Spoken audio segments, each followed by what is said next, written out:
প্রায় কেনাকাটা করতে আসি, কারণ হচ্ছে এখানে প্রথমত একটু পার্কিং পাওয়া যায়, দোকানটা বেশ বড়, অনেক অপশন থাকে কেনাকাটা চুজ করা। ভালো কোয়ালিটি জিনিসটা আমরা আশা করি এই দোকান থেকে সবসময়।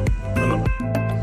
আমি এখানে মাছ কিনতে আসছি এবং এখানে অনেক ধরনের মাছ পাওয়া যায়, মাছের অনেক সমারোহ এবং প্রায় অফার দেওয়া থাকে। প্লাস হচ্ছে ওনাদের ফ্রেশ গরুর মাংসটা থাকে এখানে, ওইটা নিতে আসি।